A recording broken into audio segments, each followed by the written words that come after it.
Hello everyone and welcome back to Umar Taskeer YouTube channel. Myself Umar Taskeer. Guys, आज के इस particular video में हम लोग बात करने वाले about resource page link building strategy. आखिर ये resource page link building tactic क्या है और किस तरीके से हम लोग इसको यूज करते हैं और इसको यूज करके किस तरीके से हम लोग बैकलिंक्स जो है उनको गेन करते हैं। गाइस, जब कभी हम लोग कोई नई लिंक बिल्डिंग स्ट्रैटेजी की बात करते हैं या लिंक बिल्डिंग स्ट्रैटेजी की जब कभी भी कोई चर्चा होती है ना, दो तीन क्वेश्चन सबसे कॉमन होते हैं, वो मैं आपसे पहले डिस्कस कर लेता हूँ। सबसे पहला क्वेश्चन ये होता है कि ये जो बैकलिंक बनाने की स्ट्रैटेजी है ना, ये सही है या नहीं है। कहीं ऐसा तो नहीं कि हम कोई ब्लैक हैट टैक्टिक को या कोई ब्लैक हैट अप्रोच जो है उसको हम यूज कर रहे हैं।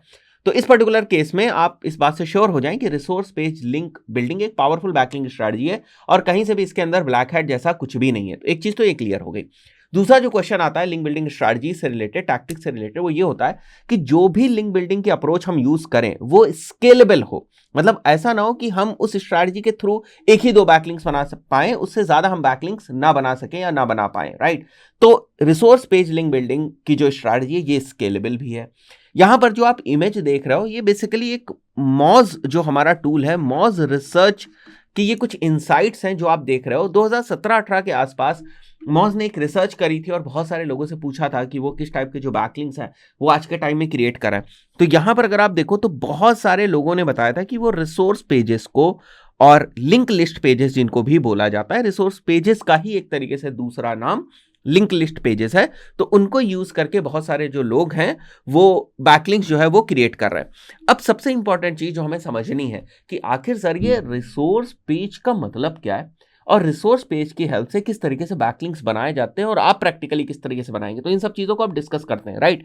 तो गाइस देखो, यहां पर हम मान के चल रहे हैं कि एक थर्ड पार्टी वेबसाइट है, मतलब कोई दूसरी वेबसाइट है। यहां पर हम आसान शब्दों में ये समझें कि एक थर्ड पार्टी है, कोई दूसरी वेबसाइट है, या और आसान तरीके से समझना चाहे तो कोई दूसरा ब्लॉग है, ठीक है। ये एक ब्लॉग है। अब ये लेट्स से कंटेंट लिखता है डिजिटल मार्केटिंग के अराउंड। इसने अपनी वेबसाइट के ऊपर एक रिसोर्स पेज बना रखा है, ठीक है। अब रिसोर्स पेज है तो मैं मान के चलता हूं जैसे ये वेबसाइट है a.com, तो यहां पर इसके पास एक पेज है resources.html करके या रिसोर्सेस करके एक पेज है। अब इस पेज के ऊपर इसने, क्योंकि ये जो ब्लॉग है ना, ये ब्लॉग है रिलेटेड या ये वेबसाइट जो है रिलेटेड है डिजिटल मार्केटिंग से रिलेटेड, तो बहुत सारे लोग इस वेबसाइट के ऊपर आते होंगे जिनको डिजिटल मार्केटिंग का जो कंटेंट है वो कंज्यूम करना है। तो यहां पर इन्होंने और एडिशनल रिसोर्सेज जो है वो प्रोवाइड कर रखी ताकि लोग इस रिसोर्स पेज के ऊपर जाएं और दूसरे ब्लॉग्स या दूसरे वेबसाइट्स या दूसरी जो रिसोर्सेज हैं उनको भी एक्सेस कर सकें। कहने का मतलब कि यहां पर जैसे इस पेज के ऊपर कोई आता है, यहां पर एसईओ का सेक्शन है, यहाँ पर पीपीसी का सेक्शन है, यहाँ पर लेट्स से गूगल एड्स का सेक्शन है, यहाँ पर कंटेंट मार्केटिंग का सेक्शन है और बहुत सारे लिंक्स एसईओ के सेक्शन में। अभी प्रैक्टिकली आप इस चीज को देख भी लोगे समझ में आ जाएगा। यहाँ पर बहुत सारे लिंक्स जो हैं वो पीपीसी रिसोर्सेस को पॉइंट करते हैं। ये कोई दूसरी वेबसाइट है, आपकी वेबसाइट नहीं है।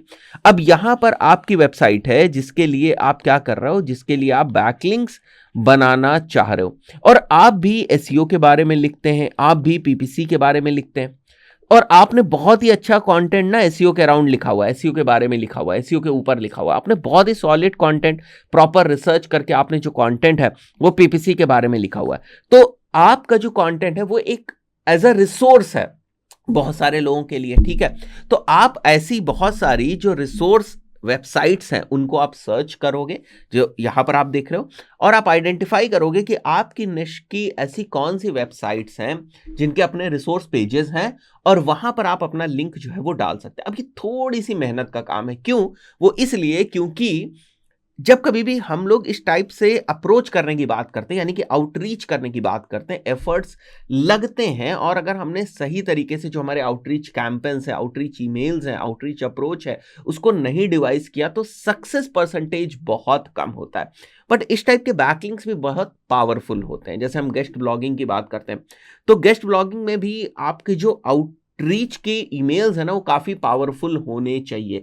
ब्रोकन बैकलिंक स्ट्रैटेजी की जब हम बात करते हैं तो आपकी जो आउटरीच ईमेल्स है वो काफी पावरफुल होने चाहिए, वरना आपका जो सक्सेस रेट है ना वो 1% से भी नीचे आ सकता है। तो इस चीज का हमें थोड़ा सा ध्यान रखना है। मतलब पूरा गेम क्या है कि आपको ऐसी वेबसाइट्स आपकी ही निश की, आपकी ही कैटेगरीज की ढूंढनी है जिनपे रिसोर्स पेज एग्जिस्ट करता हो और अगर आपको वहां पर रिसोर्स पेज मिल गया तो फिर आप उस वेबसाइट को ऑडिट करेंगे। ऑडिट वही एसईओ के बेसिक्स आप चेक करेंगे, वेबसाइट मोबाइल फ्रेंडली है या नहीं है, वेबसाइट का स्ट्रक्चर ठीक है या नहीं है, जिस कंटेंट को वो यहां पर as a resource page mention कर रहा है, वो उसी की वेबसाइट का कंटेंट नहीं होना चाहिए। देखो इस बात को समझो, जैसे यहां पर कोई वेबसाइट है abc.com और इसने अपने ही रिसोर्स पेज के ऊपर अपनी ही दूसरी रिसोर्सेज का लिंक डाल दिया, तो वो तो आपके काम का है नहीं। तो आपको ये समझना पड़ेगा कि उस वेबसाइट के ऊपर जो है आउटबाउंड लिंक्स होने चाहिए, दूसरे वेबसाइट्स के जो लिंक्स हैं वो होने चाहिए एक तरीके से। ये थोड़ी सी आपको रिसर्च करनी पड़ेगी, जो एसईओ के बेसिक्स हैं, जैसे डीए है, पीए है, इन सब चीज़ों की थोड़ी सी आपको समझ होनी चाहिए, ताकि आपको ये लगे कि हाँ भाई ये वेबसाइट ठीक है, अगर हमें यहाँ से एक बैकलिंक मिल जाता है तो हमारे लिए बेनिफिशियल जो है वो बैकलिंक होगा। अब दो जो चीजें हैं वो हमारे सामने आ जाती हैं कि इसको हम लोग किस तरीके से करेंगे। ठीक है, सबसे पहला जो फेज है वो क्या है, प्रोस्पेक्टिंग का। मतलब दो फेजेस में ये होगा, प्रोस्पेक्टिंग मतलब वेबसाइट्स ढूंढनी है, और दूसरा जो होता है वो क्या है, आउटरीच करना है। ठीक है, तो वेबसाइट किस तरीके से ढूंढेंगे, यहां पर आप देखो हम लोग जो यूज करने वाले हैं वो गूगल के सर्च ऑपरेटर्स को यूज करने वाले हैं। ठीक है, बहुत ही सिंपल तरीका है, और अभी आप देखेंगे कितने आपको रिसोर्स पेजेस यहां पर दिख जाएंगे। तो मैं इस चीज को यूज करने वाला हूं एक चीज के लिए। ठीक है, तो मैं इसको कॉपी कर लेता हूं, ये जो हमारा सिंटेक्स है यहां पर, और इसको मैं यहां पर पेस्ट करता हूं। ठीक है, अगर आप देखोगे तो मैं चाहता हूं कि मेरे टाइटल में रिसोर्सेज हो और यूआरएल में resources.html हो। तो resources.html का मतलब कि हम रिसोर्सेज वाले पेज को फाइंड करना चाह रहे हैं। तो ये हमने एडवांस सर्च ऑपरेटर्स को यूज किया, और अगर हमारी कैटेगरी डिजिटल मार्केटिंग है तो मैं डिजिटल मार्केटिंग लिख देता हूँ, हेल्थ होती तो मैं हेल्थ लिख देता, एसईओ होती तो एसईओ, व्हाटएवर इट इज। ठीक है, तो मैं मोटा माटी जो हमारी निश है उसको मैंने मेंशन कर दिया। नाउ हम एंटर जो है वो मेंशन करते हैं। अब एंटर मेंशन करने के बाद यहां पर अगर आप देखो तो हमें बहुत सारे जो पेजेस हैं वो दिख रहे हैं। जैसे एक पेज ये है, मैं इसको ओपन कर लेता हूं, एक पेज ये है, मैं इसको भी ओपन कर लेता हूं, इसको भी ओपन कर लेता हूं, यहां पर भी एक पेज, इसको भी मैं ओपन कर लेता हूं। तो कुछ पेजेस मैंने आपके सामने ओपन कर लिए। अब अगर हम यहां पर जाएं तो अब देखो ये रिसोर्सेज हैं, है ना, मार्केटिंग प्रॉफ्स का मेंशन है, यहां पर ई मार्केटर का मेंशन है, और ये इस वेबसाइट के लिंक नहीं है। अगर आप देखो ध्यान से तो देखो नीचे आपको लेफ्ट में दिख रहा होगा emarketer.com, यहाँ पर trendspotter.com आपको दिख रहा होगा, यहाँ पर hubspotblog.com दिख रहा होगा, यहाँ पर papersgear.com दिख रहा होगा आपको। तो आपको डिफरेंट डिफरेंट यहाँ पर जो है लिंक्स दिख रहे हैं। तो इस तरीके से आप भी अपनी वेबसाइट का जो लिंक है यहाँ पर मेंशन करा सकते हैं, अगर आपके रिसोर्सेज में दम है तो। ठीक है, तो आपको इनसे आउटरीच करना पड़ेगा प्रॉपरली, इनको मेल भेजना पड़ेगा, इनका जो पर्सन होगा उससे कनेक्ट करना पड़ेगा, और उसके बाद अपनी बात आप कह सकते हैं कि यू हैव रिसोर्सेज पेजेस। जैसे यहां पर देखें आप, एसेंशियल्स ऑनलाइन मार्केटिंग के रिसोर्स हैं इनके पास, ऐसे बहुत सारे। अगर जो हमने सर्च रिजल्ट्स में दिखाने की कोशिश करूं तो 15,000 सर्च रिजल्ट्स हैं यहां पर। अगर आप इन यूआरएल्स को स्क्रैप करना चाहते हैं तो इन यूआरएल्स को स्क्रैप करके आप किसी टूल के अंदर, एचरेफ वगैरह के अंदर भी इन वेबसाइट्स को एक साथ स्टडी कर सकते हैं। ये भी आप काम करना चाहें तो कर सकते हैं, बट बेसिक्स क्या है वो समझनी जरूरी है। कि जैसे मैं यहां पर आता हूं वेबएफएक्स पे, तो यहां पर भी देखो ये रिसोर्सेज हैं, बट अगर आप ध्यान से देखोगे तो ये रिसोर्सेज इन्हीं की वेबसाइट की, तो एक बार के लिए हम इग्नोर करेंगे, है ना, क्योंकि भाई अगर ये अपनी खुद ही की वेबसाइट को यहां पर एज अ रिसोर्सेज मेंशन कर रहे हैं तो ये हमारी वेबसाइट को तो मेंशन नहीं करेंगे। इसी तरीके से यहां पर भी हमें कुछ रिसोर्सेज दिख रहे हैं आप, एसईओ रिसोर्सेज यहां पर दी हुई है, एसईओ रिसोर्सेज, यहां पर एक्सेसिबिलिटी एंड यूएक्स से रिलेटेड बहुत सारी रिसोर्सेज दी हुई है, वेबसाइट डिजाइनिंग से रिलेटेड बहुत सारी रिसोर्सेज दी हुई हैं, और ये सारे डिफरेंट डिफरेंट पेजेस हैं। अगर आप ध्यान से देखोगे तो यहां आपके पास अपॉर्चुनिटी बन जाती है। तो ऐसी अपॉर्चुनिटीज को ढूंढ के वहां से प्रॉपर बैकलिंक्स लेना ही बैकलिंक्स कैंपेन्स होते हैं, जिसको आप बोलते हो कि हमें बैकलिंक्स के कैंपेन्स क्रिएट करने, यही सारे बैकलिंक्स के कैंपेन है। एक और वेबसाइट हम लोगों ने ओपन करी थी, वो भी मैं आपको दिखा देता हूं यहां पर। जैसे ये वेबसाइट थी, अब यहां पर भी देखिए आप रिसोर्सेज हैं, यानी आप देख लेंगे इसको, जैसे यहां पर हैं, ये देखिए बहुत सारी हैं फ्री डिजिटल मार्केटिंग रिसोर्सेज। तो ऐसे आप अपनी निश में, जैसे मैंने यहां पर तो डिजिटल मार्केटिंग मेंशन किया था, आप फिटनेस मेंशन करना चाहें फिटनेस कर दें, आप स्पोर्ट्स मेंशन करना चाहें आप स्पोर्ट्स कर दें, जैसे मैं स्पोर्ट्स कर दे रहा हूं, तो आप देखेंगे स्पोर्ट्स से रिलेटेड बहुत सारी आपको रिसोर्सेज मिल जाएंगी यहां पर।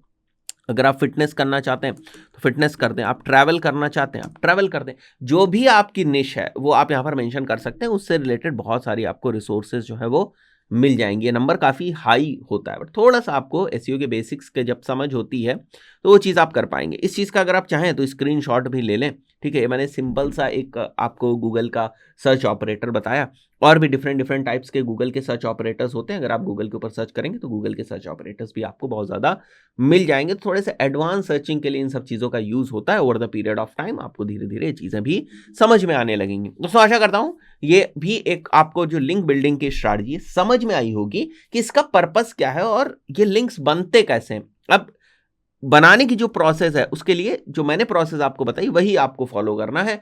आउटरीच एक बहुत ही इंपॉर्टेंट चीज है, मैं आपको क्लियर कर दूं। आउटरीच का मतलब होता है कि आप किसी को रीच आउट कर रहे हैं फॉर सम पर्पस, जैसे नाम से ही पता चल रहा है आउटरीच, ठीक है। तो आउटरीच की क्या स्ट्रैटेजीज होती हैं बैकलिंक्स के पॉइंट ऑफ व्यू से, उसके ऊपर सेपरेट वीडियो आएगा, ठीक है। किस तरीके से आपको आउटरीच ईमेल्स लिखने चाहिए ताकि आपको बैकलिंक्स मिले और चांसेस हो कि आपका जो आउटरीच ईमेल है वो कंसीडर हो, सक्सेस रेट बढ़ सके, ठीक है। चाहे वो हमारा गेस्ट ब्लॉगिंग के लिए हो, चाहे हमारा लिंक बिल्डिंग के लिए हो, आउटरीच ईमेल्स का जो कंटेंट है वो काफी मैटर करता है। तो आशा करता हूं वीडियो आपको पसंद आया होगा। इस पर्टिकुलर वीडियो में इतना ही, मिलते हैं नेक्स्ट वीडियो में। Till then good bye.